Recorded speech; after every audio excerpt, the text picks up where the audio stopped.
Assalamualaikum warahmatullahi wabarakatuh. Alhamdulillah wassalatu wassalamu ala Rasulillah Muhammad ibn Abdillah wa ala alihi wa sahbihi wa man wala.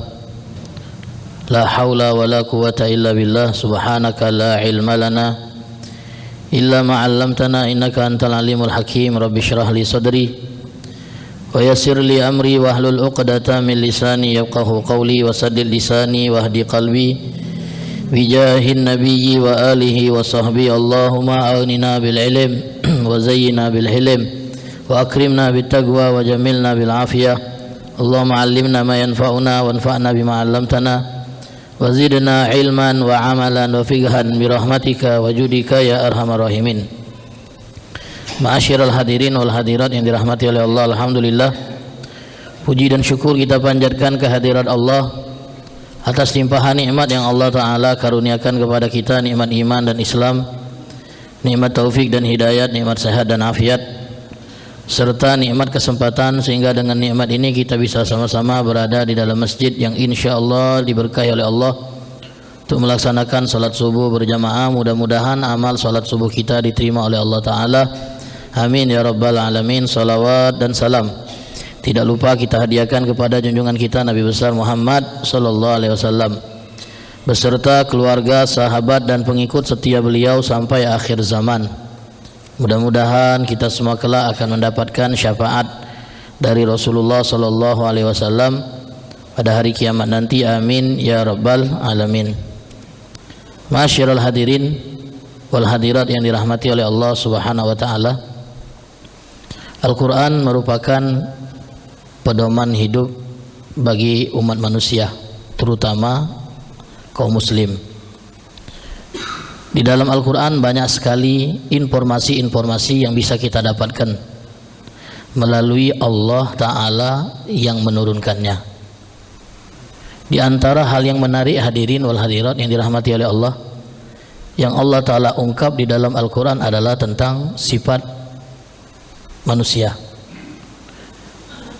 Pernahkah terlintas di dalam benak kita sebuah pertanyaan, siapa kita ini? Pernahkah kita bertanya kepada diri kita sendiri tentang siapa kita? Yang kita tanyakan bukan tentang biodata, latar belakang, tapi yang kita tanyakan siapa kita ini, dari mana kita berasal, dan untuk apa kita ada di dunia ini. Nah, kalau kita ma'asyiral hadirin wal hadirat ingin mengetahui siapa diri kita yang sesungguhnya, maka kita bisa mendapatkan jawaban dari pertanyaan itu melalui Al-Quran. Karena Al-Quran telah mengungkap siapa manusia itu sesungguhnya. Diawali dengan firman Allah dalam surah Al-Insan yang mungkin dibaca di masjid ini di Jumat subuh, yang dipadukan dengan surah As-Sajadah. Allah Ta'ala berfirman, hal ata alal insan hinu minad dahri lam yakun syai'an madhkura. Bukankah telah berlalu masa di mana manusia pada saat itu belum menjadi sesuatu yang disebut. Saya rasa ma'asyiral hadirin wa hadirat, di tahun 1900 kita belum ada di dunia ini. Atau saat Indonesia merdeka mungkin sebagian besar kita juga belum terlahir ke dunia ini. Jadi kita ini berasal dari ketiadaan.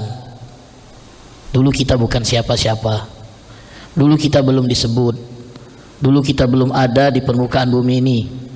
Kita berasal dari ketiadaan. Bahkan kalau mau dirunut, manusia ini pada dasarnya adalah makhluk yang berasal dari ketiadaan. Manusia baru mulai Allah ciptakan melalui nenek moyang kita, yaitu Adam. Dari situ manusia berkembang biak dan akhirnya menghuni bumi. Jadi kita ini berasal dari ketiadaan. Kemudian Allah adakan, kemudian kembali Allah tiadakan, lalu kembali Allah Ta'ala adakan, dan inilah keberadaan kita yang kekal abadi. Sebagai muslim pasti kita meyakini hakikat ini. Orang yang tidak meyakini fakta ini, maka diragukan keimanannya. Kita berasal dari ketiadaan, kemudian terlahir di dunia ada, kemudian kembali tiada, mati, lalu Allah bangkitkan untuk kemudian hidup selama-lamanya di dua tempat yang Allah siapkan, yang kita sendiri yang bisa menentukan tempat mana yang ingin kita huni, surga atau neraka. Inilah kita manusia yang berasal dari ketiadaan, kemudian Allah ciptakan. Bahkan ma'asyiral hadirin wal hadirat yang dirahmati oleh Allah, setelah kita tahu bahwa kita berasal dari ketiadaan, kemudian kita ada, lalu bakal tiada, kemudian ada lagi, ketahuilah fakta berikutnya yang Allah Ta'ala ungkap tentang kita manusia adalah bahwa kita ini adalah makhluk yang lemah. Allah Ta'ala firmankan dalam Al-Quran, wa khuliqal insanu dha'ifa. Manusia itu ma'asyiral hadirin wal hadirat Allah ciptakan dalam keadaan lemah. Kita Allah ciptakan dalam keadaan lemah dan tidak berdaya. Lahir sebagai bayi, tidak bawa apa-apa, tidak bisa apa-apa. Itu manusia. Inilah kita. Yang kemudian kita lupa tentang asal-usul kita sendiri, lalu nyombongkan diri, bahkan menentang Tuhan yang menciptakan. Khuliqal insanu dha'ifa. Manusia itu diciptakan dalam keadaan lemah. Bayi itu lemah, Pak, rentan sekali. Bayi itu lemah, rentan, imunnya lemah, mudah sakit. Itu manusia. Bahkan mohon maaf, kita yang sudah dewasa pun itu juga rentan kena penyakit. Kalau kondisi tubuh tidak sedang fit, kemudian ada serangan virus dari luar, flu, sakit. Lemah manusia ini, Pak, lemah betul. Makanya Allah Ta'ala beberapa tahun yang lalu memberikan pelajaran kepada kita bahwa kita ini adalah makhluk yang lemah dengan mengirim satu virus yang kita tidak berdaya melawannya. Virus kecil yang kita tidak berdaya melawannya. Untuk Allah tunjukkan bahwa hei manusia, kalian itu makhluk lemah, jangan sok kuat.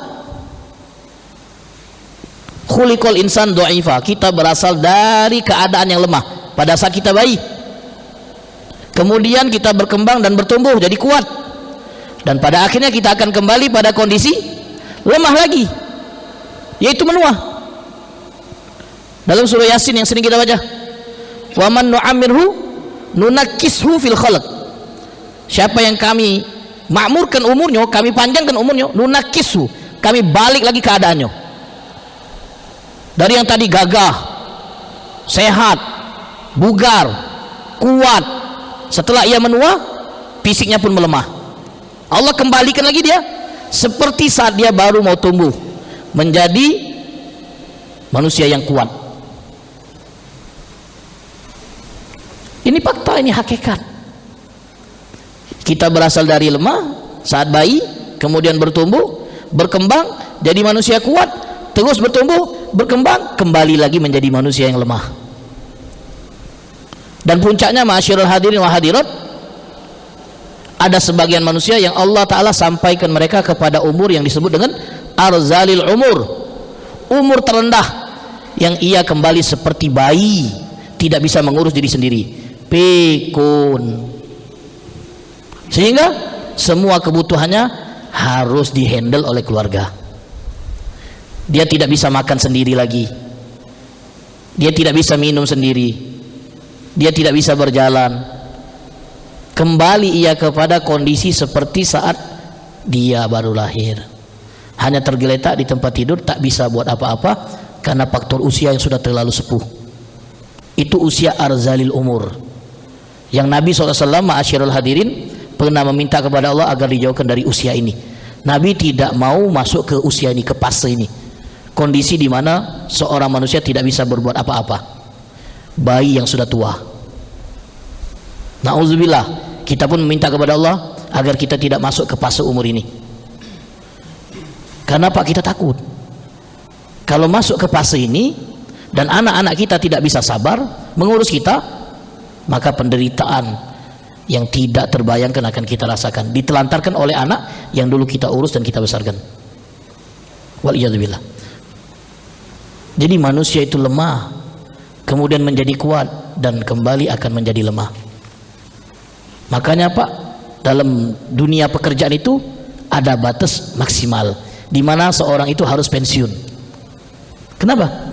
Karena fisiknya itu sudah tidak mampu lagi, tidak memberikan kesempatan lagi buat dia untuk terus bekerja.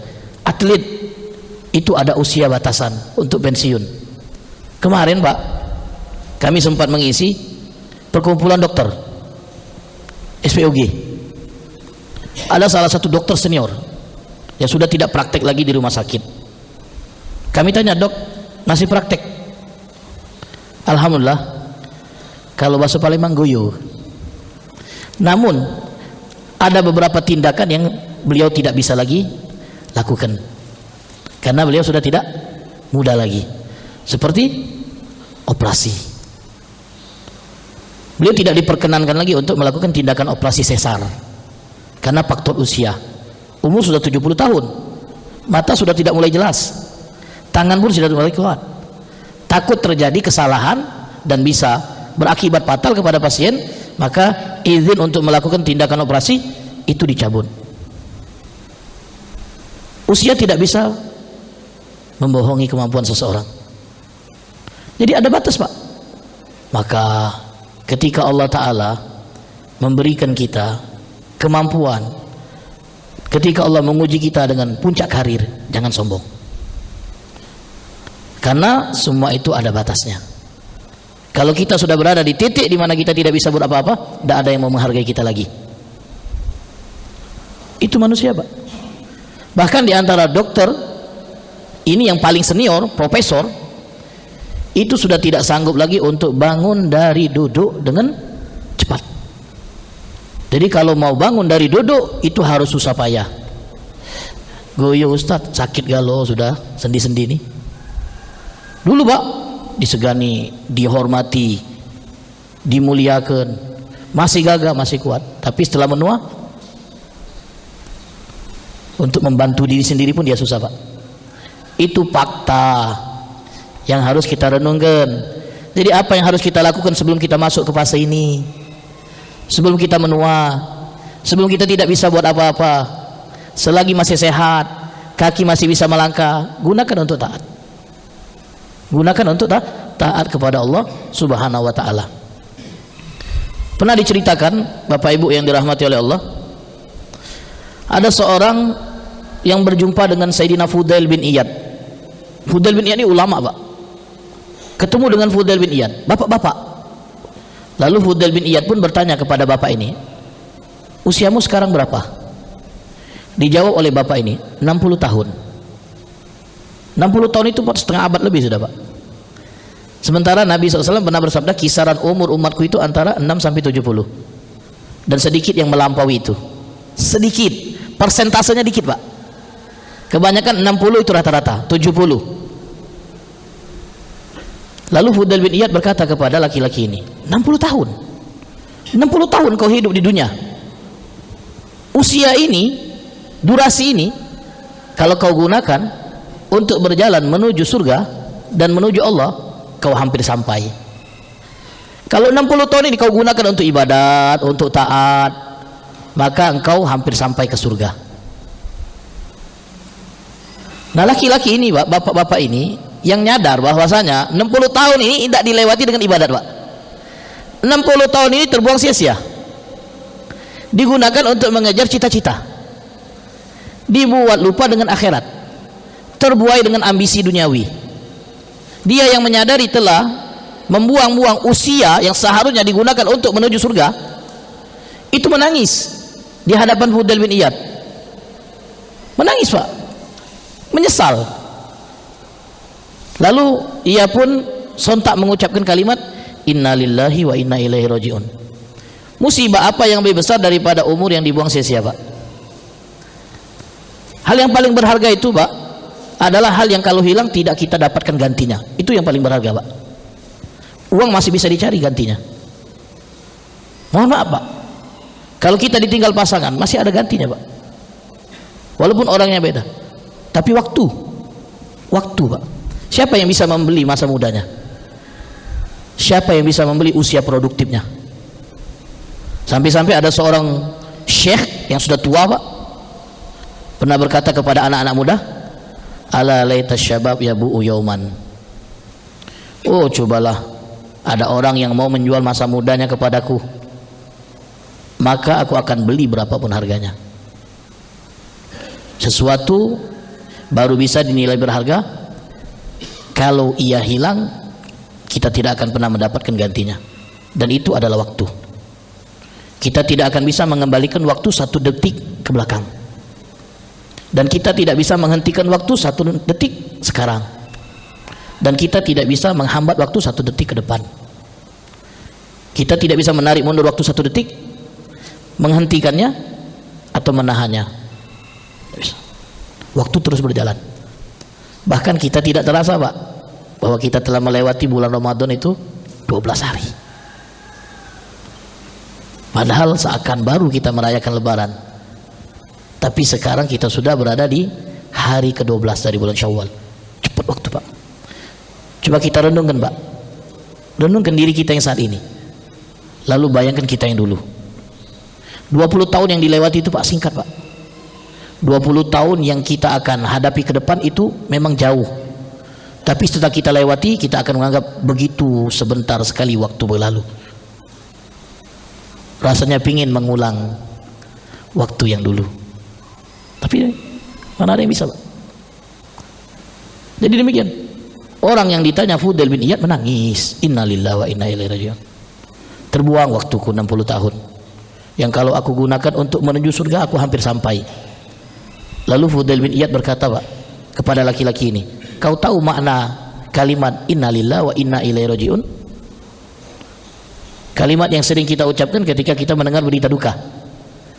Padahal kalimat ini Pak dianjurkan untuk diucapkan setiap kali kita tertimpa musibah apapun itu, hal yang kurang menyenangkan yang menimpa kita, sunnah kita mengucapkan innalillahi wa inna ilaihi raji'un. Tidak harus saat mendengar berita duka. Laki-laki ini merasa tertimpa musibah karena membuang waktu, maka dia mengucapkan innalillahi wa inna ilaihi raji'un. Fudail bin Iyad bertanya, tahu makna kalimat innalillahi wa inna ilaihi raji'un? Sesungguhnya orang yang yakin bahwa dia milik Allah, maka dia yakin bahwa dia akan kembali kepada sang pemilik. Innalillah, kami milik Allah. Pak, barang yang kita pinjam harus dikembalikan kepada pemilik. Hak guna itu harus dikembalikan. Kita ini akan kembali ke Allah. Siapa yang yakin akan kembali ke Allah, pasti dia akan ditanya.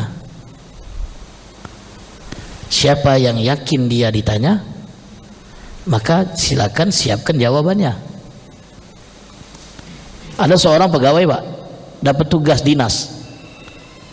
Setelah dia menyelesaikan tugas, dia harus kembali kepada yang mengutus. Untuk apa? Untuk menghadap untuk ditanya soal pekerjaannya. Begitupun kita dikirim oleh Allah ke bumi untuk apa? Untuk ibadat. Nanti setelah selesai kita akan menghadap Allah, ditanya tentang fasilitas yang Allah beri. Umurmu kemana? Hartamu dari mana? Dan dibelanjakan untuk apa? Masa mudamu kau buang kemana? Sebenarnya Pak, pertanyaan yang akan Allah ajukan di akhirat itu sudah ada bocorannya. Tinggal kita yang mempersiapkan jawaban yang harus kita lontarkan nanti di hadapan Allah. Siap atau tidak kita menjawab pertanyaan-pertanyaan dari Allah Ta'ala. Jadi seperti itu Pak, manusia itu lemah dan akan kembali lemah.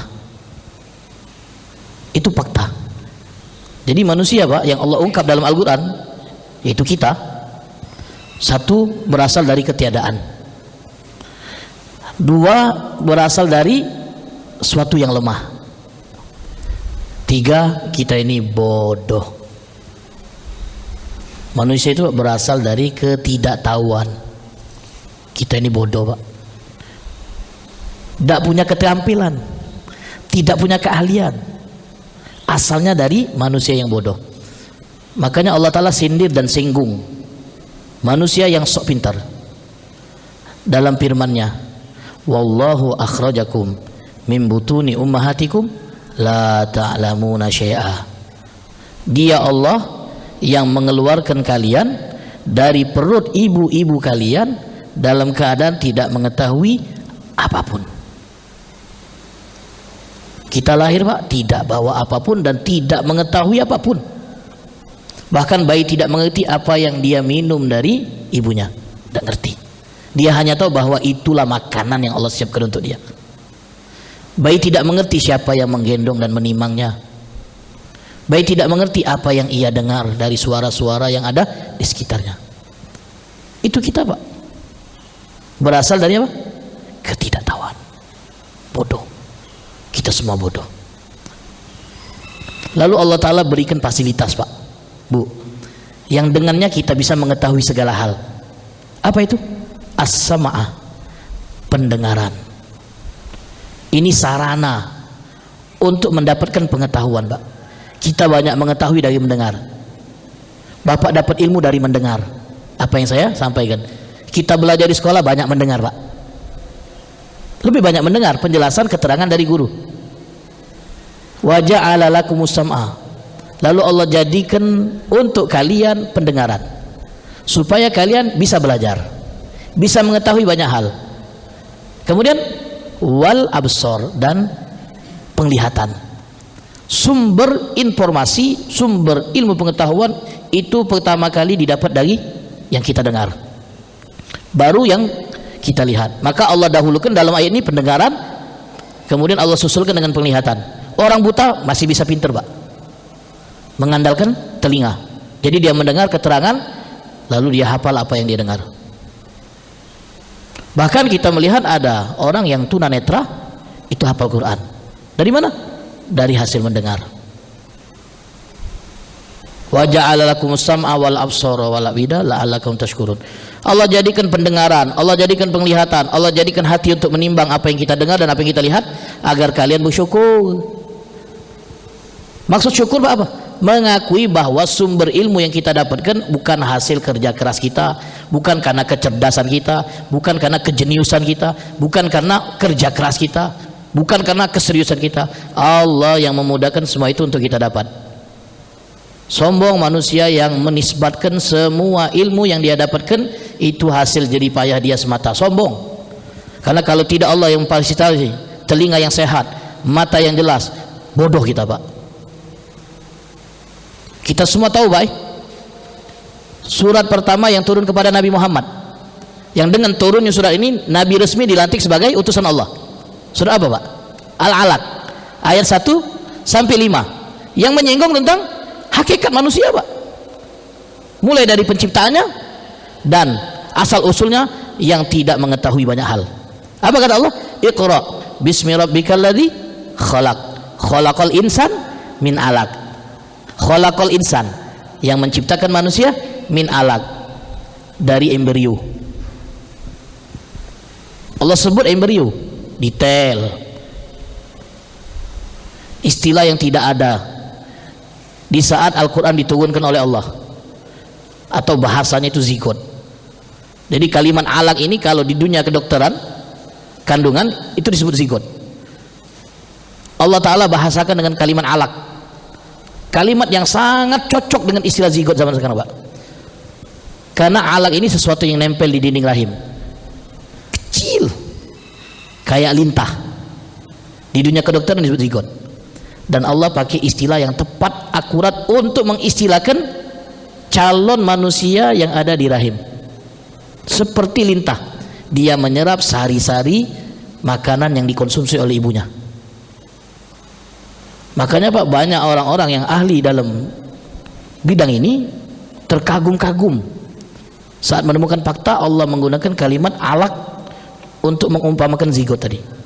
Sampai-sampai ada seorang profesor berkata kepada mahasiswa dan mahasiswinya, saya kira Muhammad itu menggunakan mikroskop untuk melihat zigot yang menempel di dinding rahim.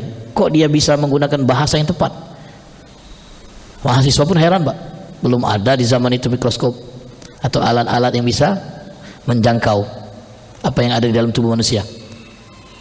Lalu sang profesor mengatakan, iya, saya hanya bercanda, tapi saya yakin informasi yang didapat oleh Muhammad itu bukan dari dia, tapi dari Tuhan yang mengetahui segala sesuatu. Dalam ayat tadi apa Pak? Khalaqal insan min alaq. Masih ada terusnya Pak. Jadi ayat kedua ini mengungkap asal muasal kita. Kalau seandainya zigot ini yang nempel di dinding rahim lepas Pak, tidak jadi, gagal penciptaan. Alhamdulillah Allah kuatkan kita saat dalam fase ini Pak, kita tetap menempel sampai akhirnya kita jadi seperti kita saat ini. Kalau Allah Ta'ala tidak membiarkan kita terus menempel kemudian lepas, maka kehamilannya gagal. Siapa yang menguatkan zigot ini untuk menempel? Allah. Jadi demikian, manusia tidak punya apa-apa. Apa yang nak disombongkan? Kemudian ayat berikutnya apa? Khalaqal insana min alaq, iqra wa rabbukal akram alladzi 'allama bil qalam 'allamal insan. Disebut lagi manusia Pak di ayat kelima. 'Allamal insan ma lam ya'lam. Dialah yang mengajarkan manusia apa yang tidak ia ketahui. Allah yang mengajarkan kita apa yang tidak kita ketahui. Allah fasilitasi kita akal, kemudian kita pun mengamati ciptaan Allah, dan dari hasil pengamatan lahirlah ilmu pengetahuan. Dari akal yang Allah berikan, kemudian manusia mengamati, merenungkan ciptaan Allah yang ada di sekitarnya, kemudian keluarlah hasil-hasil karya ilmiah. Allah yang mengajarkan, 'allamal insan ma lam ya'lam. Tapi sayangnya Pak, di ayat berikutnya Allah ungkap lagi fakta bahwa manusia itu semakin pintar, semakin takabur, semakin sombong, semakin dia merasa tidak butuh dengan orang lain, semakin dia angkuh. Apa kata Allah? Kalla innal insana la yatgha. Sekali-kali tidak, kata Allah, sesungguhnya manusia itu melampaui batas. Melampaui batas, lupa daratan, tidak nyadar siapa dia yang sesungguhnya. Kapan manusia itu melakukan hal-hal yang melampaui batas? Ar-ra'ahu staghna, saat dia merasa ada di atas. Ketika ia merasa tidak butuh dengan orang, dia rendahkan orang-orang, dia lecehkan. Ketika ia merasa dia itu dibutuhkan oleh orang banyak, dia injak-injak orang Pak. Dan kita dapati banyak manusia yang lupa hakikatnya. Ketika ia berada di atas, dia rendahkan orang-orang di bawahnya, dia maki-maki, dia lecehkan, dia injak. Na'udzubillah min dzalik. Itu manusia. Padahal Allah sudah sindir, dia tercipta dari sperma, zigot. Kemudian dia itu diajarkan oleh Allah. Kok setelah dia menjadi manusia yang sempurna dengan ilmu yang Allah Ta'ala ajarkan, tiba-tiba dia sombong dan angkuh dan merendahkan ciptaan Allah yang lainnya. Na'udzubillah min dzalik. Kita berlindung kepada Allah dari sifat yang jelek ini. Jadi kita sudah menemukan beberapa sifat manusia yang identik dengan diri kita. Kita berasal dari ketiadaan, kemudian kita ini minim pengetahuan kalau tidak Allah yang mengajarkan. Kemudian manusia itu kalau sudah berada di atas, lupa siapa dirinya yang sesungguhnya. Lalu Allah Ta'ala ungkap lagi Pak tentang siapa manusia itu Pak. Kenapa Pak kita harus mengetahui tentang jati diri kita, sifat-sifat kita melalui Al-Quran, supaya kita bisa membenahi diri Pak. Seorang guru itu tahu watak dan karakter murid-muridnya setelah lama berinteraksi. Guru ini berkata kepada muridnya ini, kau ini pemalas, harus rajin. Tujuannya bukan mencela, tapi agar si murid mau berubah. Kau ini belajarnya tidak serius, bukan mencela, supaya murid ini belajar serius.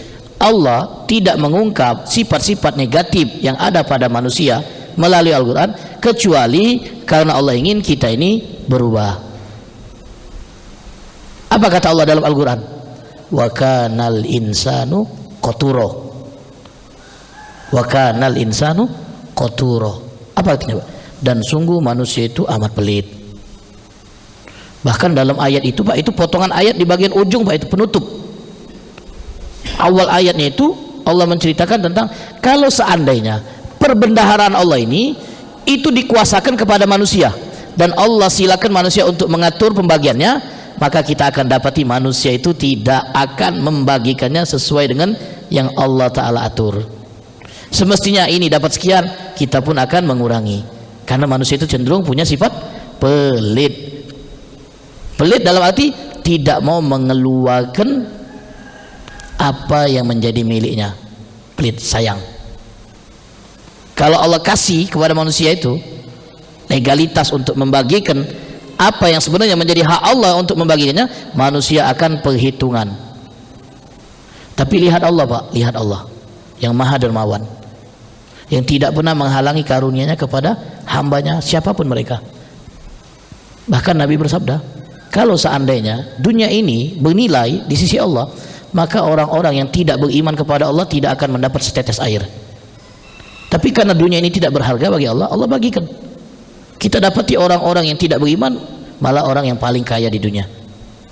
Tapi kenapa? Karena dunia memang tidak berharga bagi Allah. Allah bagikan kepada mereka yang beriman atau tidak beriman. Tapi akhirat hanya Allah akan berikan kepada yang beriman. Surga hanya Allah akan berikan kepada orang-orang yang menginginkannya. Wa kanal insanu qaturo, dan manusia itu memiliki sifat dan watak pelit. Kalau bahasa Palembangnya Pak, kekes kita basah, pelit, itu manusia. Dan juga Allah Ta'ala, hadirin wal hadirat yang dirahmati oleh Allah,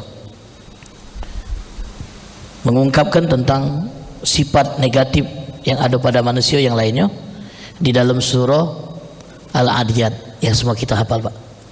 Wal adiyati dhabaha fal muriyati qadaha fal mughirati subaha fa atharna bihi naqa'a fa wasatna bihi jama'a innal insana li rabbih lakanud. Ini Pak, innal insana li rabbih lakanud. Apa arti kanut Pak? Disebutkan oleh ahli tafsir, makna kanut adalah yadhkurul masaib wa yansa ni'am. Kalau lagi susah ingat Tuhan, kalau lagi senang dia ingat Tuhan. Kalau lagi susah Pak, ingat Tuhan Pak, berdoa kepada Allah agar kesusahannya itu segera diangkat. Tapi kalau lagi dapat nikmat dia ingat Tuhan, kewajiban pun dia abaikan. Tapi kalau susah mulai dia berkeluh kesah, ingat dengan Allah. Tapi ingatnya itu dalam rangka apa? Dalam rangka protes. Kenapa aku harus mengalami hal ini? Manusia itu Pak kalau diuji ingat Allah, tapi dalam rangka memprotes. Kenapa aku harus diuji? Yang lebih parah dari itu Pak, dia bukan hanya memprotes keadaannya kepada Tuhannya, tapi dia mengeluhkan Tuhannya kepada hambanya dengan menceritakan kemalangannya kepada sesama manusia dengan nada menyala-nyalakan Allah. Kenapa Allah buat ini semana? Kenapa ujian ini tidak berhenti? Bertubi-tubi, baru selesai dari ujian ini datang ujian berikutnya. Salah apa aku nih? Kurang taat apa aku sama dia? Sampai dia nguji aku dengan ujian yang tidak mampu untuk aku pikul. Dia melaporkan Allah Pak kepada sesama hamba, yang mana sesama hamba ini tidak bisa ngasih solusi. Itu sikap yang tidak pantas dari seorang hamba kepada Tuhannya. Melaporkan, mengeluhkan. Pak, kalau kita Pak mengeluhkan manusia dengan manusia yang lain, itu wajar Pak, masih masuk akal Pak. Dak kira aku adik aku buat itu, padahal dia sekolah aku yang biayai, dia nikah aku yang biayai. Sekarang dia sukses, dilupakannya aku sebagai kakak. Saat aku butuh bantuan, ditelantarkannya aku. Kita ngeluhkan adik kita Pak kepada orang lain sebagai bentuk keluh kesah, luapan emosi, masih masuk akal. Ngeluhkan manusia kepada manusia. Harapan mudah-mudahan orang yang kita ada cerita itu nyampaikan kepada adik kita dan bisa nyadarkan adik kita.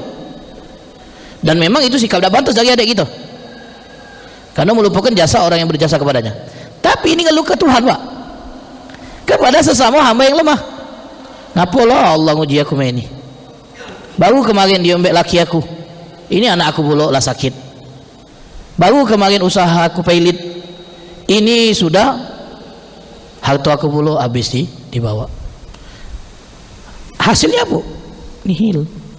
Yang ada dia semakin jauh dari Allah. Kenapa? Karena dia berani ngeluhkan Allah kepada sesama hamba. Itu kanud yang disebut dalam surat Al-Adiyat ini. Innal insana li rabbih lakanud. Sesungguhnya manusia itu terhadap Tuhannya amat sangat ingkar. Kalau dapat nikmat, dia lupa kepada yang memberi nikmat. Tapi kalau diuji dengan ujian yang berat, dia akan melaporkan yang menguji kepada sesama hamba. Tidak pantas. Tidak pantas.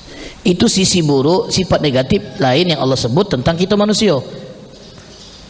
Kemudian Pak, sifat negatif yang lain yang Allah sebut dalam Al-Quran tentang kita manusia. Jadi tadi sudah kita sebut Pak, manusia ini Pak, kalau dapat nikmat lupa, kalau diinjak musibah dia mengeluh. Nah kita harus berusaha agar tidak termasuk Pak. Dapat nikmat ingatlah Allah, diuji beristighfarlah, bersabar. Nah manusia disebut juga oleh Allah dalam Al-Quran dengan sifat negatif yang lain apa? Wa kanal insanu ajula. Wa kanal insanu ajula. Bapak Ibu yang dirahmati oleh Allah, saking tertariknya kami Pak dengan tema ini, pernah kami kumpulkan Pak ayat-ayat yang dimana Allah nyebut manusia dengan sifat negatif mereka. Kumpulannya Pak. Nah ini cara kita mengenali diri kita melalui Allah. Kalau ingin mengenali siapa diri kita, maka lihatlah bagaimana Allah mensifati manusia. Itulah kita.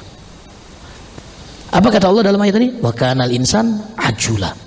Manusia itu Pak punya watak suka terburu-buru, tergesa-gesa Pak, maunya cepat, maunya instan. Kita Pak, mohon maaf, kadang anak kita masih kecil pengen dia cepat dewasa Pak, pengen dia cepat dewasa. Tapi saat dia sudah dewasa pengen dia kembali kecil lagi Pak. Kita dulu Pak saat masih kecil pengen cepat jadi orang dewasa Pak, tapi setelah dewasa kangen dengan masa kecil. Saat meniti karir Pak, kita ingin langsung berada di atas, dan kita tidak mau melihat proses. Manusia Pak pengen cepat dalam segala hal. Jangankan untuk urusan dunia Pak, manusia itu pengen cepat. Untuk urusan ibadat pun pengen cepat. Sholat pengen cepat, ngaji pengen cepat, kajian pengen cepat juga Pak. Kalau lama-lama jenuh Pak.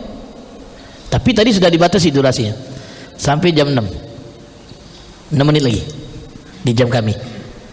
Manusia itu Pak punya watak pengen cepat Pak, dan watak ini Pak bahaya Pak, karena sifat manusia yang ingin cepat itu bisa mendorong dia untuk melakukan pelanggaran syariat, bahkan pelanggaran pidana. Terburu-buru, tergesa-gesa. Masyarul hadirin wal hadirat yang dirahmati oleh Allah, ada sebuah kisah seorang pemuda yang memiliki seorang paman yang kaya raya, dan pamannya tidak punya ahli waris kecuali si keponakan. Si keponakan ini Pak menunggu pamannya ini mati Pak. Kenapa? Boleh waris. Boleh waris karena pamannya tidak punya ahli waris selain keponakannya, dan si keponakan nunggu waris dari pamannya, dan waris itu baru boleh dibagikan kalau yang punya meninggal. Ditungguinya mamangnya meninggal, lama udah meninggal. Kan udah tahan nunggu lama, akhirnya dia jalan cepat, dibunuh pamannya Pak, dibuang ke kampung sebelah, seakan-akan pelakunya itu ada di kampung sebelah. Sudah membunuh, hidupkan api perpecahan. Singkat cerita, terbuktilah akhirnya yang membunuh ini adalah si keponakan. Tujuannya, motifnya supaya cepat dapat waris. Dapat warisnya? Tidak dapat. Yang dia dapat apa?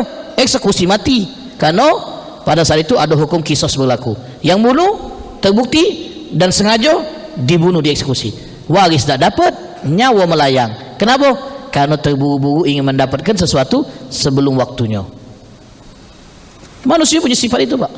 Saking terburu-burunya manusia Pak, lampu merah diterobos, palang kereta diterobos, bawa mobil tidak harus cepat-cepat digas. Sifat bawaan pengen cepat, bahasa sekarang sat-set, tidak bisa main itu.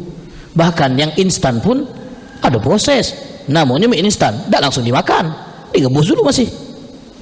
Yang katanya instan pun harus diproses. Tidak ada yang instan di dunia ini, semuanya butuh proses. Nah ini yang harus kita jalani prosesnya ini. Sabar, meniti itu sabar. Pengen cepet naik pangkat tuh, pakai jalan pintas. Yang tidak ilegal, yang tidak legal. melanggar aturan norma, aturan agama dilanggar kalau. Kenapa? Karena pengen cepat. Yang lemah itu Pak cepat masuk surga, Pak. Cepat masuk surga. Caranya mati duluan. Nah, kita kata yang galak kalau mati duluan nih.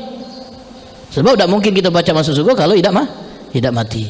Kenapa kita tidak galak cepat masuk surga? Karena kita belum yakin masuk surga ni apa tidak. Kalau lah yakin, tidak ada yang paling didambakan kecuali mati. Kenapa? Dunia ini melelahkan, dunia ini merepotkan. Kalau memang kita yakin mati masuk surga, pilihan kita lemaklah mati supaya tidak lagi nanggung beban dunia yang berat ini. InsyaAllah mudah-mudahan Allah Ta'ala jauhkan kita dari semua sifat-sifat negatif yang Allah sebut tentang manusia di dalam Al-Quran. Mulai dari suka mengeluh, lupa kalau dikasih nikmat, suka terburu-buru, orangnya pelit, dan sifat-sifat lain yang tadi kami sudah sebutkan. Semoga Allah jauhkan kita dari sifat ini, insyaAllah, amin ya Rabbal Alamin. Mungkin ini Pak yang bisa kami sampaikan.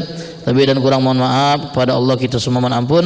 Billahi taufiq wal hidayah. Assalamualaikum warahmatullahi wabarakatuh.